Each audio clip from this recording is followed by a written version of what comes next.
This is Daily Flash with your hosts, Andrea Jackson and Mitch English.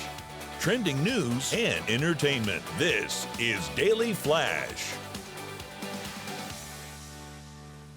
Hi, everyone. I'm Andrea Jackson. And I'm Matt Doolittle. Mitch English will be joining us a little while. So I just got back from my honeymoon. Yes. We did a 10-day cruise in Greece. It was great.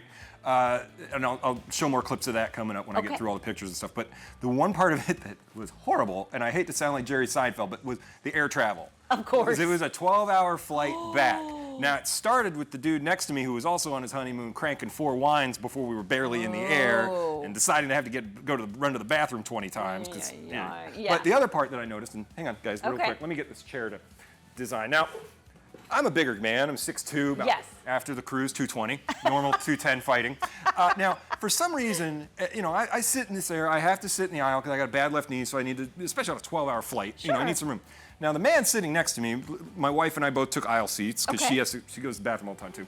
She'll admit that. This is how this man behind me decided to get up from his seat all the time. No.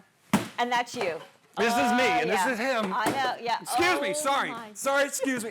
I was like, the whole time, and you're just trying to zone out. Now, I can't sleep on planes, so I'm just zoning out watching Star Wars or whatever was on there. And this is how this guy is getting up, and every time I'm like, what are you doing? Lift the handle up and slide your way out. And it wasn't just, it was just him. The old lady that was next to him didn't get up at all. This is how this guy was getting in and out of the seat. Every single time. And you can't say anything because I don't want to start a fight on a 12-hour flight over the Atlantic. Yeah. So it's you just sit there and you got to grit your teeth and go, and the minute we landed, I just stood up and stared at him. You gave him the stink eye. I'm like, really?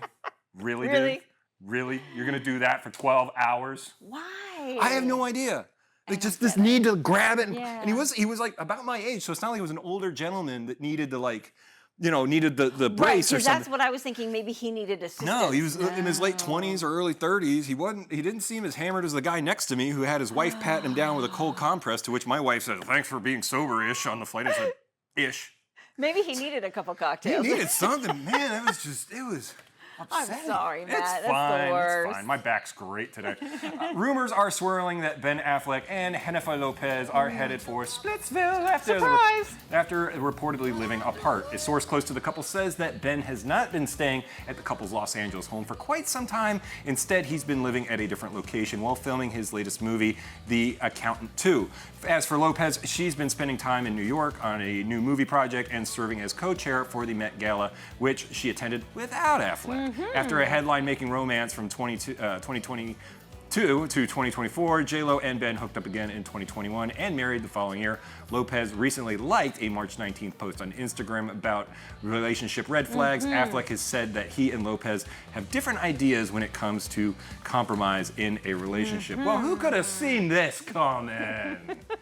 Shocker. Well, we were talking a bit in the break. If you got a chance to see the roast of Tom Brady, which he's regretting.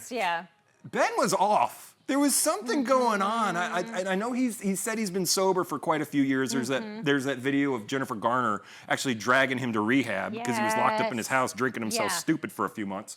So I'm wondering if there's something there, if that's creeping back in. But he was very erratic on the Tom Brady roast, and then we're seeing this. And I mean, it was such a quick romance. They went and got married in Vegas on a whim and stuff like that. So, and there's always been these videos of her berating him in the car and having to deal with his fast food problems when she apparently eats clean. Right. So, I mean, the whole relationship seemed like it wasn't going to work anyway. Well, I mean, there's a reason why when they dated in 2001 to 2002, during the Jiggly, era, that it all went south at that point. Then she was dating, fast forward, she was dating A-Rod. That went, Splitsville. She was with Diddy. And she was with Diddy. I mean, I think she's one of these people that likes to be married too. She's like a serial dater, serial wife kind of thing. And now she re-hooked up again with Ben Affleck, and I'm sure they had some stuff in common, and they had their moment. He's saying all she wants to do is go to counseling and talk things through. I'm not that kind of a guy, And he says when it comes to the compromise in the relationship, they're on completely different pages. Yeah, and he smokes cigarettes. So anytime you got one of them in the relationship is a smoker, it's always like, how do you make that work? I don't know. I mean, I hope these kids can get it together. Well, if not, hopefully they'll find a healthier path in the future. Just not back with Diddy. We're back. Diddy Flash. Right.